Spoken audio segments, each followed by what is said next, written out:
Bir də son sözüm odur ki, şalvarı vicdanına qədər çəkmə də. Run. Hop!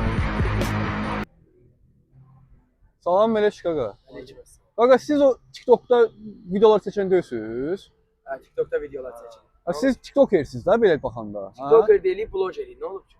Qaqa, mən səni görmüşəm, şalvar da vicdanına qədər çəkibsən. Yəni gülməli yumorsan, neysən başına ya. Şalvarı vicdana kimi yox, mən idmançıyam, mənim geyim tərzim budur.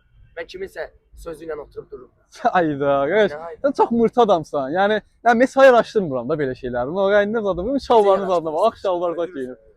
Necə araşdırırsan? Sən şey deyirsən, bankomatın qabağında opbam fikrim, nə bilim, səy videolar çəkən. Ümumiyyətlə, mən də sənə baş araşdırmıram. Baş Başın olmasa yaxşı oğlansan, həqiqət. Mən yaxşı oğlanam, mənim başım da ki yaxşıdır. Dedim də sənə başın olmasa yaxşı. Deyirəm də qardaş, nə çox bu bir nə zadına. Bu bir olmazsa məndə salamaçılıqdır. Nə oldu? Qardaş, get işinlə məşğul ol, yaxşımı? Qaqa, mən işinlə məşğulam. Ağıllı. Ay, çox prankdır. Başın xarab olur. Kamera oradadır. Qardaşım, prank çəkirik. Nə prank? Başın Prankdır qardaşım, narahat olma, prankdır. Neyse, yaxşısınız. Yaxşı, sən necəsən? Yaxşıyam qardaş, Sən tək yaxşı. buraxsan. Necə? TikTokda adın nədir sənin?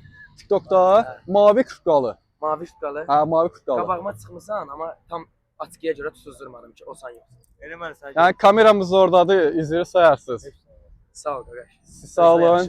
Atlanıb düşürsən, səni görmüşəm belə belə. Bir də son sözüm odur ki, şalvarı vicdanına qədər çəkmə də. Run. Hop!